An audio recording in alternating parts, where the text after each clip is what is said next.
বন্ধুরা, আজকে দেখাবো আপনারা যে স্টোরিগুলো পোস্ট করেন, আপনার স্টোরি যদি পোস্ট করেন, স্টোরির ভিতরে ইস্যু থাকলে আপনার কখনো আপনি কন্টেন্ট মনিটাইজেশন সেট আপ পাবেন না। যদি কোনো সমস্যা থাকে তাহলে আপনি স্টোরি চেক করবেন কিভাবে, সেই সমস্যাটা আজকে দেখাবো।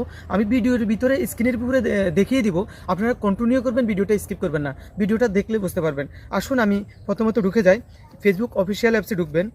ফেসবুক অফিসিয়াল অ্যাপসে ঢোকার পরে আপনি থ্রি ডটে ঢুকবেন। থ্রি ডটে ঢোকার পরে আপনার সেটিংয়ে ঢুকবেন।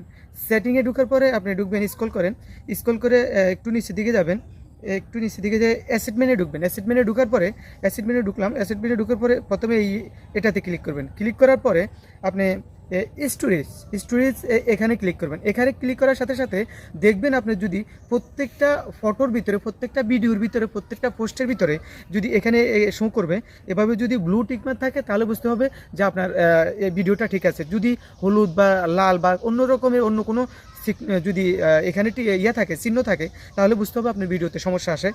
তো আপনি এই ধরনের প্রত্যেকটা ভিডিও স্ক্রল করে দেখবেন যে আপনার প্রত্যেকটা ভিডিও টিকমার আছে কিনা বা ব্লু চিহ্ন আছে কিনা, তাহলে বুঝতে পারবেন আপনার স্টোরেজ ঠিক আছে। তো আজকের এই ভিডিওটা যদি আপনাদের কাছে ভালো লাগে, যদি ভিডিওটা আপনাদের গুরুত্ব মনে হয়ে থাকে, তাহলে অন্তত অন্যদেরকে দেখার মতো সুযোগ করে দেবেন। আল্লাহ হাফেজ, আসসালামু আলাইকুম।